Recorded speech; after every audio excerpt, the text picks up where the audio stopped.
It feels prescient to talk about AI ethics today because I think this is something that is especially top of mind for the industry right now in light of last week's news that a family sued Character AI for the chatbot company's alleged role in their child's suicide. Do you think that this will be a wake-up call for the industry? Oh, everyone is looking at me. Well, I am in 2 class actions against AI companies, so I suppose this is relevant. I think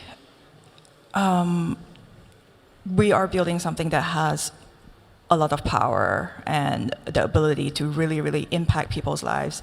And when you talk about something like Character AI, I think that emotionally really engages with somebody. It makes sense that I think there should be guardrails around how the product is built, and I think the lawsuit makes a lot of sense. Well, I'm representing a Gen AI company on the panel, and I had my friend say that this in itself is walking into a minefield probably. But I am here because I do think that it is super important to have this conversation and that we cannot just operate between 2 extremes, one being entirely anti-AI and anti-Gen AI, and then another one effectively trying to persuade zero regulation of the space. I think that we do need to meet in the middle. When it comes to regulation, and I think that this is definitely an extreme case and something that we do have to look into how to prevent in the future. But when we come look at the basics of what is the problem with some of the generative AI platforms as of today, I think that it is as I started my answer, the problem is not engaging with the community, and I'm sure that we'll get into that in a little bit more detail in a second. But again, when we look at the extremes of not engaging with the community at all and really only speaking through the lawsuits and trying to prove one point against the other, then we can be on the other extreme where we're actually trying to engage with the community. And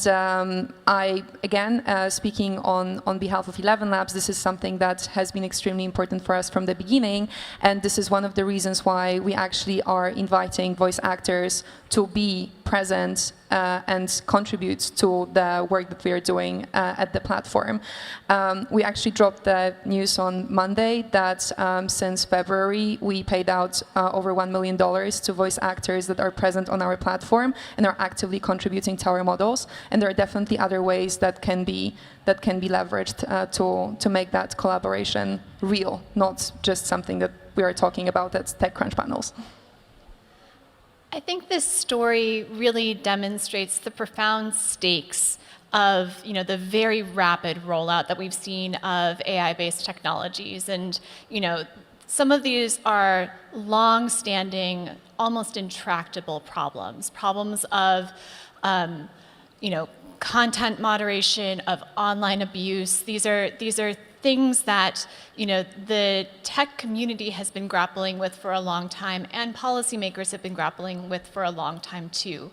I think that one thing that this really brings home, though, is that in the race to sort of deploy AI tools out in the world, some of what we've seen, has been characterized by economists like Maurice Stuckey and Ariel Ezraki as toxic competition. It's sort of like a race, but it ultimately becomes a race to the bottom, where those that are most affected are often those who are most vulnerable, and that's what makes this conversation today particularly salient.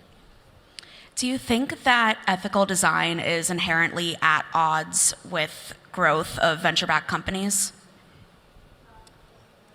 Again, I'm happy to take this one because I do not think that this is the case anymore. I do think that 8 years ago, we very much operated in the world where massive platforms, as they were growing, they were very much growing on the assumption that it's not really their responsibility what users are doing with their tools and what users are doing on their platforms.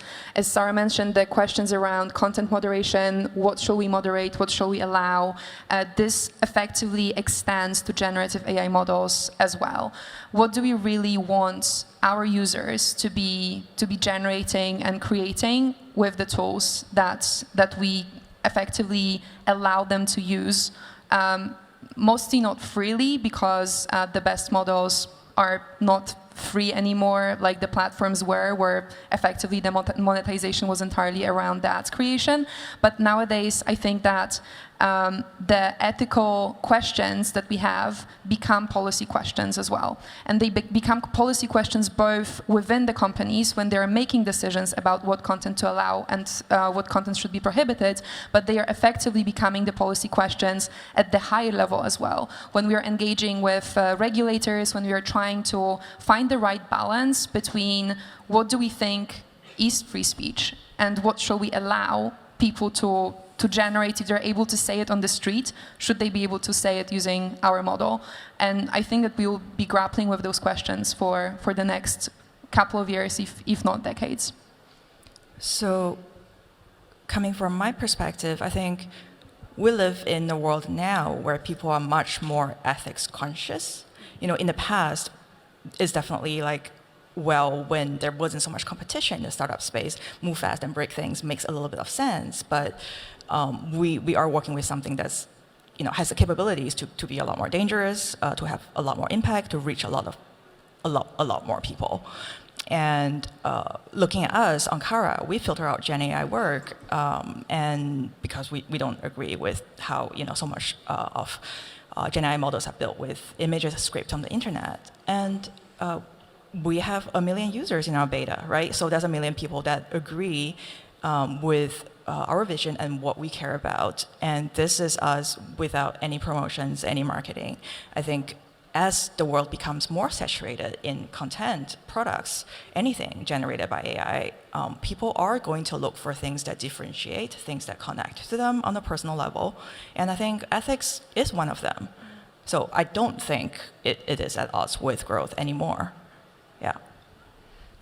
I actually want to push on the frame of ethical design a little bit too, because a lot of the issues that we're grappling with, and often the way that sort of gets grappled with is in news article headlines, is the behavior of companies out in the world. And the notion that you can sort of solve for ethics as a design problem, I think it is a misleading one, because often these are much deeper issues. And sometimes they're deeper issues with like the fundamental business model of some companies that are building tools that are, inherently meant for labor displacement or for, austerity measures or for increasing surveillance of certain communities.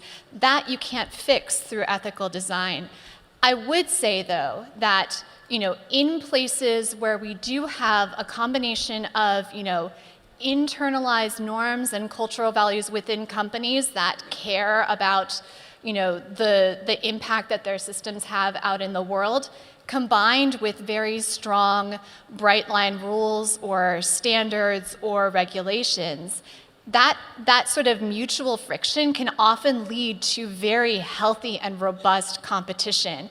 You can look, for example, to maybe at an extreme, the pharmaceutical sector, which is one of the most highly regulated industries that we have. But even there, when you look at the longer history of drugs, as they became more highly regulated, that also became a more robust market. And now people come to the United States to purchase pharmaceuticals because they know that they're going to be both profoundly safe and profoundly effective. So it's both good for society at large, it's good ethical practice, but it's also good business. Yeah, and Sarah, I also wanted to ask you about how you think that the government and AI are able to, is the government able to effectively regulate AI when this is a time when we see senators talking about social media companies and saying things like, will you commit to deleting Finsta? Can TikTok connect to my home Wi-Fi network? If you allow it, yeah. So do you think that government officials understand AI in the way that we would like them to? Well, I think we could all say that they could do better. We've seen a lot of hijinks. But look, I mean, when you look to some of the places where we've seen the most robust enforcement, it's come through long-standing legal principles. You can look to, in the European Union, the role of the GDPR and data protection authorities enforcing privacy laws. That has been sort of the cutting edge of a lot of governmental enforcement of the AI sector. Here in the US, we've seen movements from the Federal Trade Commission, from the Department of Justice, from the EEOC.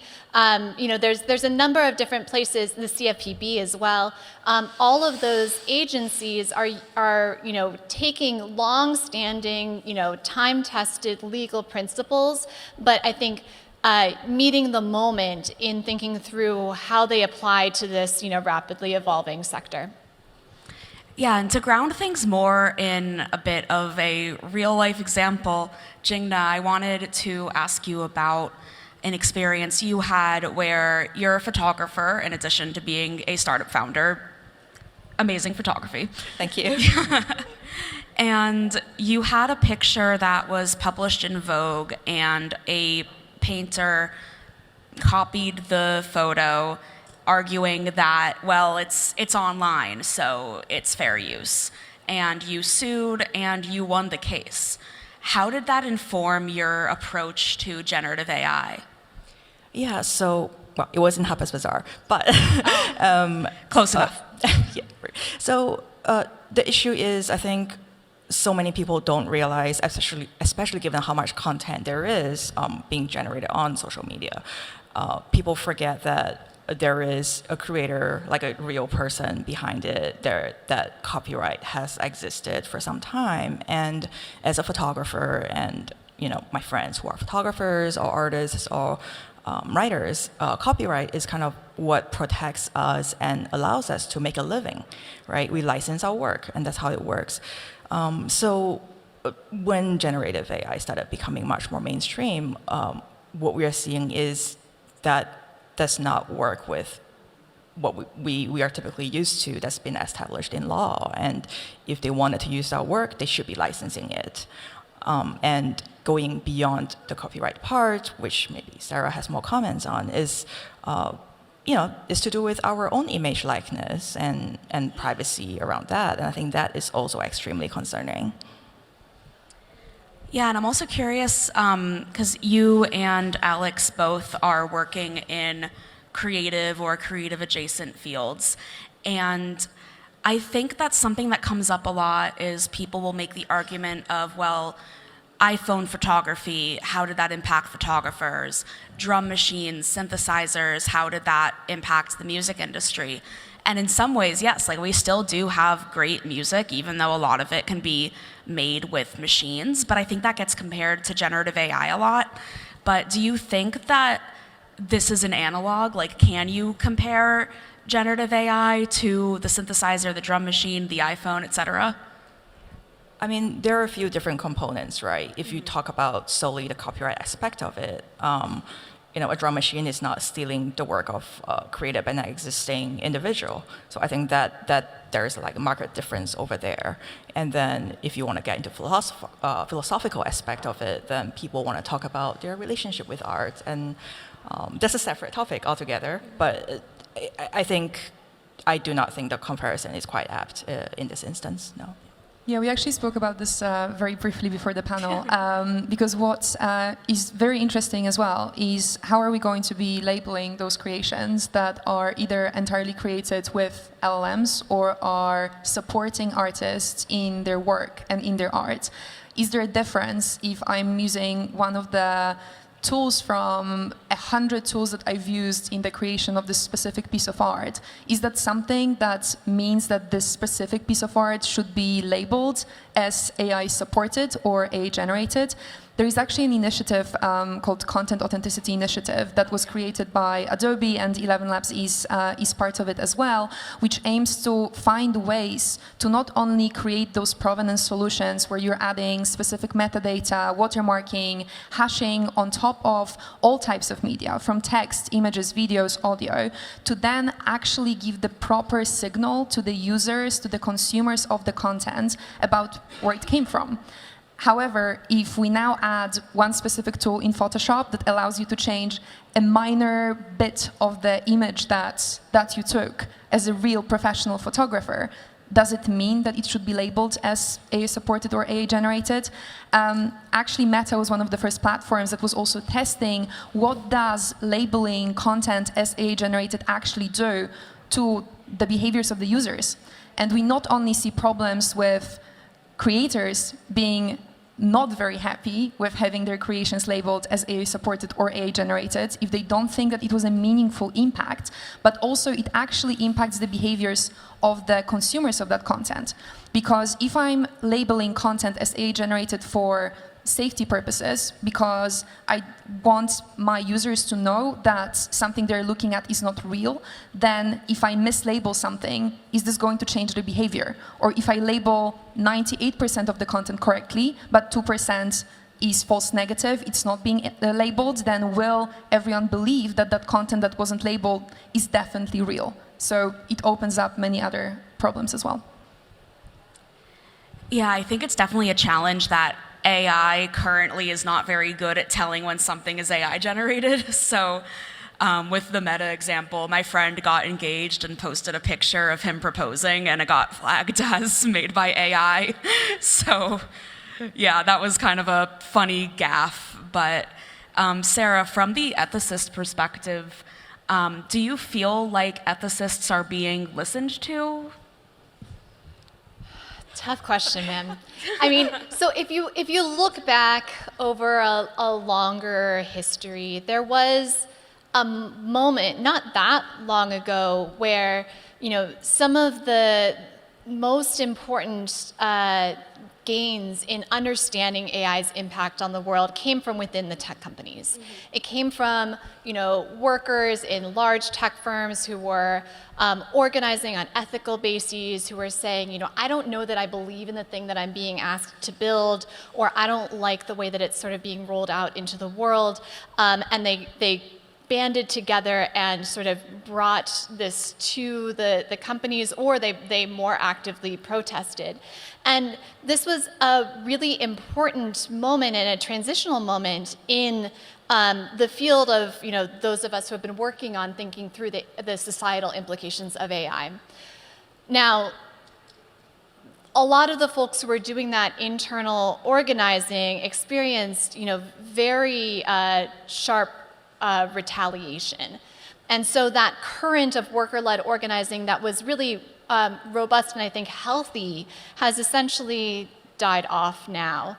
Moreover, when the industry was facing a lot of headwinds, if you turn back the clock to like early 2023, which were the teams that were being laid off?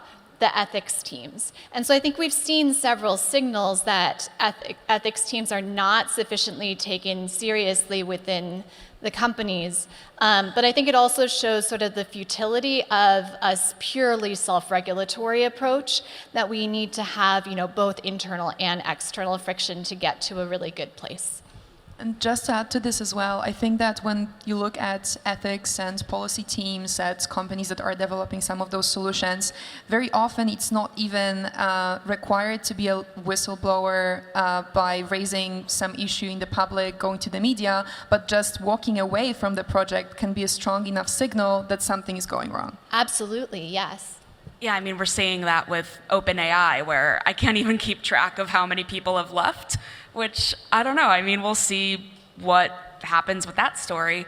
On the AI safety front, I think, Alex, your role is interesting because you're working at an AI company and you're the safety person. So at what point do you get roped into new products being developed? Are you always kind of there making sure things are going smoothly, or do you get roped in at the end? Yeah, so I think most importantly, I don't consider myself, or I don't think anyone working in an AI safety role in a tech company should be solving any ethical problems. This is something that we need to leave to people and organizations that focus on specific problems without the impact of the commercial motivations that might be there within the company. I specifically come from the operational background. I was the COO at a deep tech company for a long time. So the main goal and the vision behind the safety function at 11 Labs is adopting all the solutions that are already easily available and can be deployed straight away to make sure that we are just not missing anything that is obvious. This is P0, and this should be a P0 for any generative AI company. As we said, there are already so many reliable solutions when it comes to content moderation, when it comes to understanding how to signal behavior of bad actors or users that are behaving in a way that is problematic. So I think that having those signals, obtaining them using the tools that have been with us basically since the large content distribution platforms have been around is very much P0 and what I focus on in my work the most. When it comes to product launches, that's definitely the second biggest space where our work comes in. And at this point, I think red teaming models, understanding undesirable behaviors, unintended consequences of any new launch that the generative AI company does is again becoming a P0. You cannot release something to millions of users and taking it very seriously. 11 Labs has 33 million users today. This is a massive community that gets impacted by any change that we make in our product. And AI safety is very inherently involved in any product launches, deployments, and also changes that we are making to the products. But again, kind of taking a step back, I think that what I like to think my primary objective is making sure that we are not missing, not applying solutions that have been available and are becoming available, are coming from academic research, working with some of the research groups as well, that have so much better understanding of some of the policy and ethics questions than we can have, even though we are working with some of those products on a daily basis. And so within this room right now, we have tons of people who are AI founders, working at AI companies, are just generally interested in AI.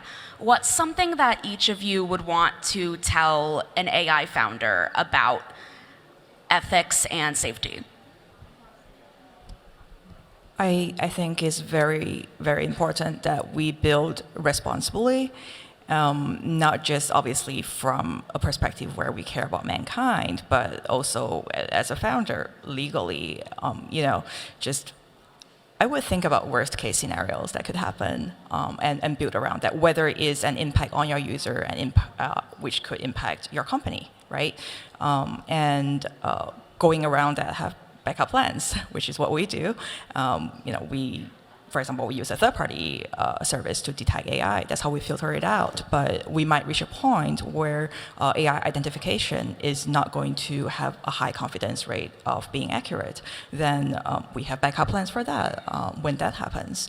So you really need to think quite differently from how tech has been working in the last decade and think about how it's going to so rapidly change in terms of human behavior, social behavior, around the world. Yeah. I think I will come back to what I said in the very beginning of our panel, which is engaging with the community, especially for verticalized AI solutions when you're trying to solve a specific problem or we are trying to support a specific function which eventually might replace that function as well. I think that the question around who are you impacting and how can you engage with the community to make this impact actually generally positive. When we released our first text-to-speech model, that was the first argument that was raised from the ethics perspective.